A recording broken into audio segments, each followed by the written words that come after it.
Bharatiya Janata party को सिर्फ और सिर्फ जनता को असली मुद्दों से ध्यान भटकाना है, नफरत की राजनीति को जोड़। 90 सेकंड उन्होंने बोला, 1.5 मिनट से बोले चले जा रहे हैं और मुझे बोलने नहीं दे रही। आप चाहते हैं कि पूरा आधे घंटे का प्रोग्राम जो एक्सक्लूसिव कर लूं मैं समाजवादी पार्टी के राष्ट्रीय प्रवक्ता अनुराग भदौरिया के लिए। तुम मरने को तैयार नहीं, सरकार जिसका सिस्टम, जिसकी पुलिस, जिसकी उसे जवाब देना होगा। पर उसकी वास्तु स्थिति क्या है ये पहचानने से या ये जानने से उसने किसी ने इनकार किया? मैं ये भगवा वस्त्र धारण कर लेता हूँ। अब मेरा रूप क्या हो गया? मेरा रूप हो गया ब्राह्मण का रूप। तो रूप उसका मस्जिद का हो सकता है, लेकिन स्वरूप उसका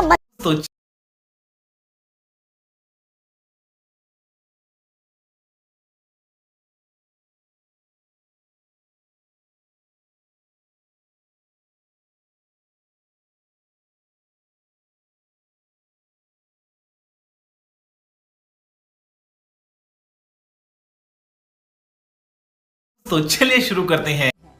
ये मामला आप देखिए अजमेर भी पहुंच चुका है और धीरे धीरे बहुत से ऐसी जगह है जहां पर हिंदू भाई बहन चाहेंगे कि हमारी जो जड़ें हैं अगर उसको तोड़कर किसी ने उसके ऊपर काबिज होकर अपनी हुकूमत जमाने की कोशिश की तो हमें उसका पता चले। ठीक है, ये होने वाला है और होता हुआ दिख रहा है। एक सेकंड अनुराग जी, मैं सिर्फ संभल तक नहीं रुकी हूँ ना, आपने मेरे सवाल को बहुत आराम से, इत्मीनान से और चालाकी से घुमा दिया।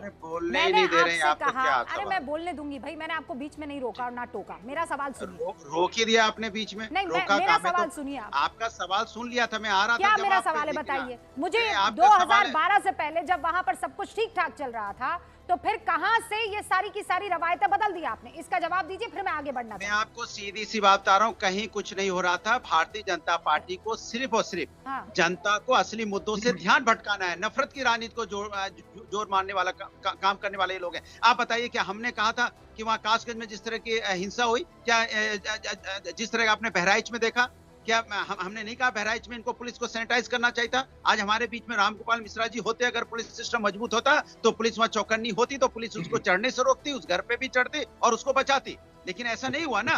बोलेंगे भाई, मैं आपका यहाँ पर वो सुनने थोड़ी आई हूँ, रैली में थोड़ी आप, और मैं आपका वोटर थोड़ी हूँ कि आप बोलते चले जाएंगे और मैं सुनती चली जाऊंगी। एक्सक्यूज मी, मैंने आपको बोला नहीं। 90 सेकंड उन्होंने बोला, 1.5 मिनट से बोले चले जा रहे हैं और मुझे बोलने नहीं दे रही। अरे ये विक्टिम कार्ड अंदर रखिए पीछे वाली जेब में। मुझे मत बताइए। मैं बहुत जस्ट हूँ, बोलने नहीं दे रही। क्या बोलने नहीं दे रही? बोले चले जा रहे हैं। आप चाहते हैं कि पूरा आधे घंटे का प्रोग्राम जो एक्सक्लूसिव कर लूं मैं समाजवादी पार्टी के राष्ट्रीय प्रवक्ता अनुराग भदौरिया के लिए। समाजवादी पार्टी राष्ट्र की बात करती है तो आपको दिक्कत होने लगती है। अरे राष्ट्र की बात करती है, मैं तो आपसे पूछने वाली थी कि अगर आपको ये लगता है कि सरकारों के नाक तले अगर इस तरीके की हिंसा हो जाती है तो सरकार को चुल्लू भर पानी में डूब मरना चाहिए, तो मुजफ्फरनगर दंगों के लिए ये दूं मैं 1 गिलास पानी आपको। करेंगे हथेली अपनी आगे। मुजफ्फरनगर याद आ गया, लेकिन बहराइच आपके मुंह से नहीं निकल रहा है। बोलिए बहराइच में क्या हुआ? बताइए बहराइच में क्या हुआ? गिलास दिखाइए। मैं गिलास नहीं, एक गिलास दीजिए। मैं कह रही हूं हिंसा के लिए सारी सरकारें जिम्मेदार है सर। सारी सरकारें जो है वो जिम्मेदार है हिंसा के लिए अगर होती है। जवाब देना होगा सरकार, जिसका सिस्टम, जिसकी पुलिस, जिसकी, उसे जवाब देना होगा, चाहे वो योगी आदित्यनाथ हो कि अखिलेश यादव हो। लेकिन अब मैं मुद्दे पर लौट के आ रही हूँ और मैं इसको राजनीतिकरण करने के लिए नहीं। बस 1 सेकंड रुक जाइए Anurag ji, I have given you enough time. ये जमीन जो है सनातनियों की थी, ये बात तो अतीकुर रहमान साहब आप मानेंगे। जगह के चांद पूजे, के पेड़ पूजे, के जमीन पूजे, ये जमीन सनातनियों की थी।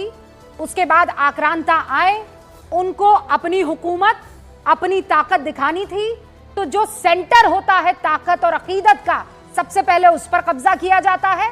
यानी कि उनकी अकीदत, उनकी आस्था का केंद्र मंदिर, बड़े बड़े मंदिरों पर इन आक्रांताओं ने कब्जा किया। कईयों ने उसे तोड़कर वहां मस्जिद या फिर ईदगाह तब्दील कर दिए। अब आज की तारीख में हिंदू चाहता है कि पता लगे कि वहां पर था क्या। हमने पता लगा लिया, और जैसा आपने कहा कि आक्रांताओं ने, और ये हम जनरल बात कर रहे हैं, संभल या अजमेर शरीफ की बात नहीं कर रहे हैं, जनरल बात कर रहे हैं हम। यस, तो पता लगा लिया कि यहाँ पर आक्रांताओं ने एक मंदिर को तोड़कर मस्जिद बनाई थी। अब क्या? अब आता है 1991 प्लेसेस ऑफ वर्शिप एक्ट, जो कहता है कि जिस दिन हमको आजादी मिली, भारत आजाद हुआ, उसके बाद में जो धर्म स्थल जैसा रहेगा वैसा ही होगा, इसके अंदर कोई तब्दीली नहीं आ सकती। ये हमारा पार्लियामेंट्री एक्ट, जो पार्लियामेंट ने पूरी की पूरी पार्लियामेंट की संपत्ति से उसको पारित किया, ये रुक गया ना। अब इसके अंदर भौजाल लाकर, उछाल लाकर, लोगों के अंदर भावनाओं को आहत करके, हिंदू और मुसलमान दोनों की भावनाएं एक ही हैं। भाईजान कुछ ज्यादा नहीं हो गया? ठीक कर दूं, एक तो ये जो वर्शिप एक्ट है 1991 का, उसमें कहीं एक ऐसी लाइन आप मुझे बता दीजिए, ऐसा कोई पैराग्राफ बता दीजिए जहां पर उसकी वास्तु स्थिति क्या है ये पहचानने से या ये जानने से उसमें किसी ने इनकार किया हो। वो जो जगह है जिस हालत में अभी है वैसी रहेगी, मैं समझ सकती हूँ। ए और संभल वाले केस में sir, I have found it again, मतलब मैंने चेक किया है, संभल वाले केस में ASI के अंडर है वो जगह, तो ना वो मंदिर ना वो मस्जिद, आप समझ गए, और उस पर वो वर्शिप एक्ट लागू ही नहीं होता है। अब उसकी डिटेल में डाइव इन हम बाद में कर सकते हैं, लेकिन आप कह रहे हैं कि 1991 ने इसको फुल स्टॉप लगा दिया था। अब वकील साहब आएंगे, रिजवान अहमद साहब। प्लेसेस ऑफ वर्शिप एक्ट की बात करी, गारंटी देता हूं रूबिका जी, आपके प्रोग्राम से आज जो गूंज उठेगी वो एक्ट ऑफ 1991 क्या है इसकी दिशा धारा पूरे देश में बदल देगी। दो शब्द पकड़ के चलिए, एक रूप, एक स्वरूप। अब मैं जानबूझ के ये टोपी लाया हूं। अब जब मैं ये टोपी लगाता हूं तो मैं रूप से, दाढ़ी भी है, मैं बिल्कुल मुसलमान लग रहा हूं आपको, कोई देखिए बता देगा मुसलमान है। अब मैं ये टोपी हटा देता हूं, अब मैं ये पहले तो ये टीका लगाता हूं और उसके बाद मैं ये भगवा वस्त्र धारण कर लेता हूं। अब मेरा रूप क्या हो गया? मेरा रूप हो गया ब्राह्मण का रूप, बनारस का ब्राह्मण। कहने का मतलब यह है कि रूप बदले जा सकते हैं, स्वरूप नहीं बदला जा सकता। अब यह स्वरूप शब्द कहां से आया? प्लेसेस ऑफ वर्शिप एक्ट अपनी टीम से कहिए कि सेक्शन 4 फ्लैश करे, यह बड़ा इंपॉर्टेंट है इस देश के लिए। सेक्शन 4 इंग्लिश और हिंदी में फ्लैश करवाइए। सेक्शन 4 लिखता है हिंदी में, उपासना स्थल का धार्मिक स्वरूप जैसा है वैसा ही रहेगा 1947 के बाद।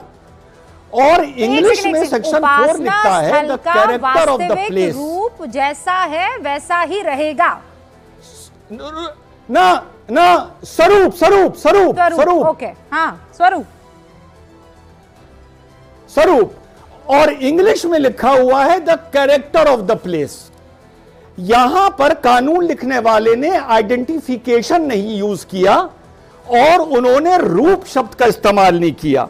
अब जैसा मैंने बताया कि रूप तो मैंने अपना इतनी देर में बदल लिया, लीजिए मैं ब्राह्मण बन गया, और अगर मैं इसको हटा दूं और 2 मिनट के लिए तिलक साफ कर दूं तो मैं भैया सैयद रिजवान अहमद सैयद बन गया। रूप बदलना तो इतनी देर की बात है। अब स्वरूप क्या चीज होती है? रूप वो होता है जो शक्ल से आप पहचान सकते हैं, स्वरूप होता है अंदर क्या है। श्री राम रूप से एक मनुष्य थे, लेकिन स्वरूप से एक अवतार थे। मोहम्मद सल्लल्लाहु अलैहि वसल्लम रूप से एक इंसान थे, लेकिन स्वरूप से एक पैगंबर थे। जीसस क्राइस्ट रूप से एक इंसान थे, लेकिन स्वरूप से द सन ऑफ गॉड थे। ये अपनी अपनी मानता है। आप ये कह रहे हैं तो प्लेस, हाँ, सैयद रिजवान अहमद, आप ये कह रहे हैं हाँ, 91 में लिखा था कि स्वरूप जी जो असल में उसका रूप है। आप तो पूरा खेल ही बदल यस, इस लिहाज से तो यस। एक सेकंड रूबिका, एक सेकंड। और अगर कोई ऐसी मस्जिद है जिसको तोड़ के मंदिर बनाया गया है और कोई ऐसी मस्जिद है जो मंदिर तोड़ के बनाई गई है और उसमें उसके अवशेष मिलते हैं, तो रूप उसका मस्जिद का हो सकता है, लेकिन स्वरूप उसका मंदिर ही का कहलाएगा। तो ये जो एक्ट है ये कह रहा है कि तुम रूप पे ना जाओ, तुम स्वरूप पे जाओ, सर्वे कर लो। अगर पता चल जाए। दोस्तों वीडियो को अंत तक देखने के लिए शुक्रिया। आज का ये डिबेट वीडियो आप लोग को कैसा लगा आप लोग कमेंट सेक्शन में अपनी राय जरूर दे सकते हैं। अगर आप लोगों ने अभी तक चैनल को सब्सक्राइब नहीं किया तो चैनल को सब्सक्राइब और वीडियो को लाइक जरूर से कीजिएगा। चलिए दोस्तों, मिलते हैं कोई और लेटेस्ट डिबेट वीडियो में, तब तक के लिए जय हिंद, जय भारत, वंदे मातरम।